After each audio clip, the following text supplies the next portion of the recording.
Boa noite aos telespectadores da TV Floripa, canal 4 da NET, e aos internautas que nos acompanham pelo site www.tvfloripa.org.br. Meu nome é Matheus Felipe de Castro e estou apresentando mais um programa Justiça. E gostaria de discutir com vocês hoje o tema do ativismo judicial e da judicialização da política. Nos últimos anos, o Supremo Tribunal Federal tem chamado a atenção do povo brasileiro pelo crescente protagonismo que vem assumindo na definição de grandes questões políticas e sociais nacionais. Uniões homoafetivas, utilização de células tronco embrionárias, verticalização de coligações eleitorais, fidelidade partidária, possibilidade da criação de uma norma pelo poder legislativo. E por que isso vem acontecendo? Ora, dois grandes fatores podem ser citados, que são as temáticas do nosso programa hoje, a judicialização e o ativismo. Mas eles não são a mesma coisa e é necessário fazer uma separação. A judicialização significa que algumas questões de larga questão de repercussão política ou social estão sendo decididas por órgãos do Poder Judiciário e não pelas instâncias políticas tradicionais, como o Poder Legislativo e o Poder Executivo. Nós poderíamos citar algumas causas da judicialização. A redemocratização do nosso país trouxe uma independência muito mais profunda do Poder Judiciário. O Poder Judiciário, na época da ditadura militar, não possuía qualquer independência frente ao Poder Executivo. A Constituição de 1988, tentando reverter esse quadro, previu uma independência muito maior, embora isso nos traga problemas. Na verdade, o que nós precisamos é de uma autonomia e de uma interpenetração dos poderes para que o governo possa gerir melhor a vida do povo brasileiro. Por outro lado, uma constitucionalização abrangente. A Constituição de 1988 trouxe para o seu corpo amplos setores da sociedade e da política brasileira. Na medida em que a Constituição é abrangente, ela transforma em direitos questões que são políticas e sociais.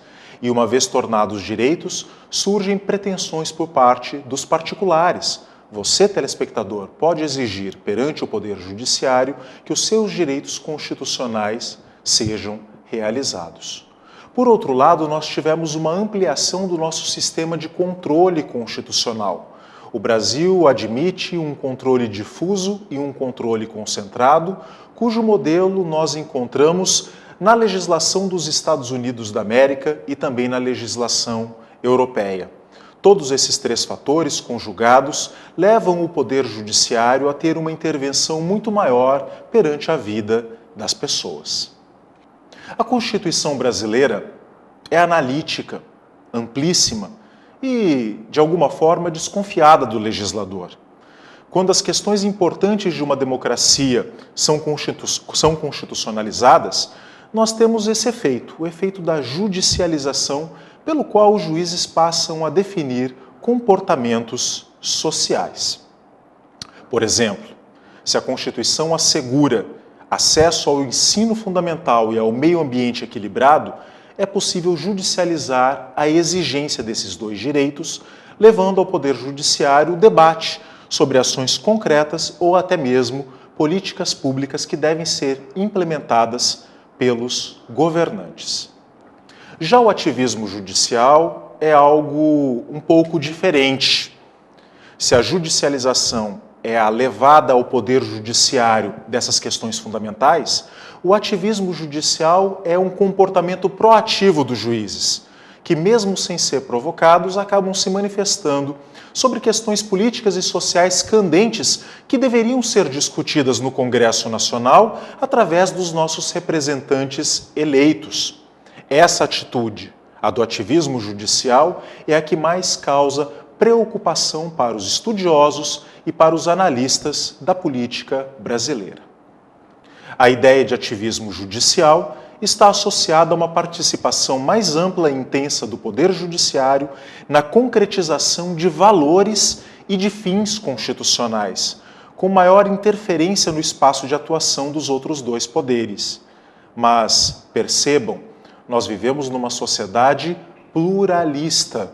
O que isso quer dizer? Uma sociedade composta por muitos pensamentos, por várias religiões, por várias concepções políticas e ideológicas. Ou seja, uma sociedade onde os valores são plurais.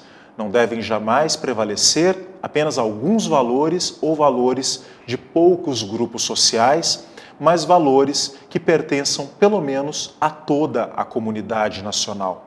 E por isso é que nós poderíamos dizer que a postura ativista, ela pressupõe pelo menos 3 atitudes. Primeira, a aplicação direta da Constituição a situações não expressamente contempladas em seu texto e independentemente da manifestação do legislador ordinário. 2. A declaração de inconstitucionalidade de atos normativos emanados do legislador com base em critérios menos rígidos que os de patente e ostensiva violação da Constituição. E 3.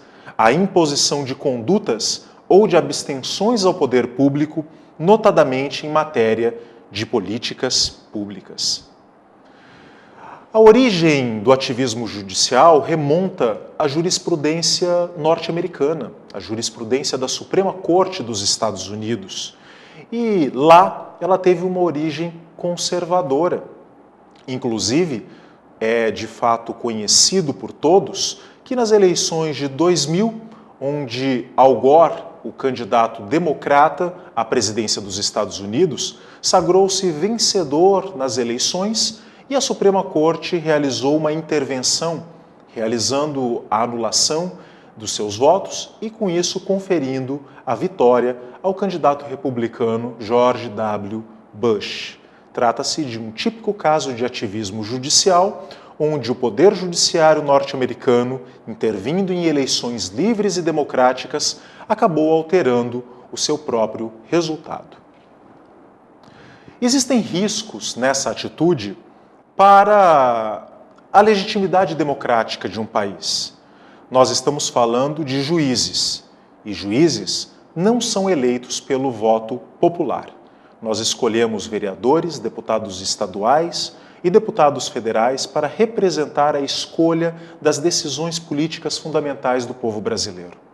O juiz, ele não foi escolhido para tanto, mas sim para resolver problemas concretos entre as pessoas.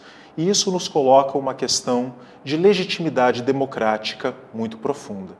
E é por isso que o Congresso Nacional, neste mês, desengavetou uma proposta de emenda à Constituição, número 33 de 2011, que visa 3 elementos principais. Estabelecer um quórum de 4/5 para declaração de inconstitucionalidade de leis pelos membros dos tribunais.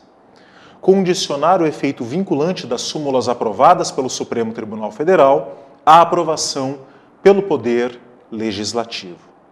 E submeter ao Congresso Nacional a decisão sobre a inconstitucionalidade de emendas à Constituição. No primeiro caso, o quórum qualificado, trata-se de uma medida absolutamente normal que não oferece grandes questões. A súmula vinculante, por outro lado, ela tem poder de lei. E se tem poder de lei, ela deve ser submetida ao Congresso Nacional para que ele dê a última palavra em termos de legislação abstrata e impositiva. Talvez a questão que possa gerar maior confusão é a última medida proposta pela PEC 33/2011, que seria submeter ao Congresso Nacional a decisão sobre a inconstitucionalidade das emendas à Constituição que forem assim reconhecidas pelo Supremo Tribunal Federal. A PEC 33/2011 diz que, se o Congresso Nacional não concordar com a posição do Supremo Tribunal Federal, deverá essa proposta de emenda à Constituição ser submetida a plebiscito popular. Ou seja, numa democracia, você, espectador, nós, o povo brasileiro, é que deveremos dar a última palavra em torno da constitucionalidade ou inconstitucionalidade de uma norma. Na filosofia política, de uma maneira em geral, isso sempre foi existente. Quando Montesquieu realizou a sua obra sobre a separação dos poderes, ele previu uma situação onde o poder legislativo era configurado como poder soberano. Afinal de contas, é lá que o povo, não só o povo brasileiro, poderá definir as questões políticas fundamentais. O executivo, ele deve administrar conforme a lei. O poder judiciário deve aplicar a lei aos casos conflituosos. Mas não foi apenas Montesquieu que previu o poder legislativo como tendo proeminência sobre os outros dois poderes. Nós vamos encontrar também na filosofia política, em Kant, vamos encontrar a mesma afirmação em Locke, vamos encontrar a mesma afirmação em Norberto Bobbio e em muitos outros filósofos do liberalismo clássico que sempre conceberam o poder legislativo como a casa do povo, ou seja, o local onde nós devemos exercer a soberania. Nós não podemos esquecer que o artigo 1º da Constituição da República, em seu parágrafo único, previu que todo poder emana do povo e em seu nome é exercido. Se nós vivemos numa verdadeira democracia, poder legislativo, poder executivo e poder judiciário devem estar a serviço da nação, devem estar a serviço dos interesses do povo brasileiro, que deve dar a última palavra em questão de constitucionalidade. Nós não podemos confundir constitucionalismo com democracia. A democracia deve prevalecer. O constitucionalismo deve ser um conceito derivado da democracia, onde o governo é o governo do povo e não o governo dos juízes. Nós estamos aqui no programa Justiça e eu quero realizar um debate amplo com a comunidade, sempre trazendo questões profundas, trazendo questões debatidas em nosso país, em nosso estado e em nosso município. Vocês podem enviar seus e-mails para o meu e-mail pessoal, mateus.tvfloripa@gmail.com, fazendo perguntas, colocando questionamentos e fazendo sugestões de debates aqui em nossa televisão.